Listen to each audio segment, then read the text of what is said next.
এবং ছাত্র বৈষম্য আন্দোলনের যখন আন্দোলন চলানো অবস্থায় থাকে তখন এই আজকের যে বাদী মামলা ফাইল করলো ওনার স্বামী মুসলিম উদ্দিন মিলন উনি হত্যা হয়েছে। সেই হত্যার দাবিতে তার স্ত্রী বাদী হয়ে মাননীয় চিফ মেট্রো আদালতে আজকে মামলা দায়ের করেছে। হত্যা মামলা দায়ের করার কারণে মাননীয় চিফ জুডিশিয়াল ম্যাজিস্ট্রেট আদালত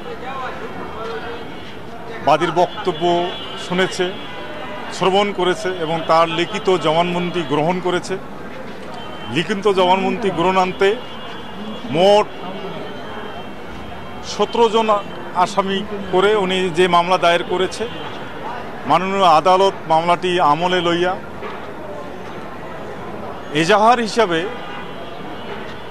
ওসি কোতোয়ালি মেট্রোকে নির্দেশ দিয়েছে। বাদী তার যে হত্যা মামলা করেছে সেই হত্যা মামলা এই আসামিরা প্রত্যক্ষ এবং পরোক্ষভাবে জড়িত ছিল। আজকে দেশের যে ছাত্র আন্দোলন এবং বৈষম্যবিরোধী ছাত্র আন্দোলন এবং কোটা আন্দোলনের সময় গত 19/7/2024 তারিখে বিকাল 5 ঘটিকার সময়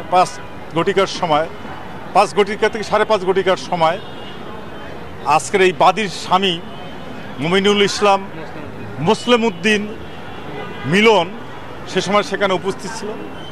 এই আজকে যারা আসামি হয়েছে তাদের প্রত্যক্ষ এবং পরোক্ষ মদতে তাকে গুলি করে হত্যা করা হয়েছে। তা সেই হত্যার পরে তার লাশটা রংপুর মেডিকেল কলেজ হাসপাতালে তার মর্গে নিয়ে যাওয়ার পরে সেখানে তার পরিবারকে সংবাদ পর্যন্ত দেওয়া হয়নি। পরে লোকমারফত সংবাদ পাওয়ার পর সেখানে জমায়েত হয়। এই আসামিরা তাদের নির্দেশে এই বাদীর স্বামীকে তাৎক্ষণিকভাবে কোনো চিকিৎসার ব্যবস্থা করেন নাই এবং তার মারা যাওয়ার পরে তার লাশটা গুম করারও ষড়যন্ত্র করেছিল। তাৎক্ষণিকভাবে ছাত্র জনতার এবং মুখে তারা লাশটা গুম করতে পারে নাই। পরবর্তীতে তার পরিবারের কাছে হস্তান্তর করবে এবং পুলিশ পহরায় তার দাপন সম্পন্ন করে, যার ফলশ্রুতিতে আজ বাদী দীর্ঘদিন পর এই তথ্যগুলা জানার পরে মাননীয় আদালতে এসে এই মামলাটি দায়ের করেছে।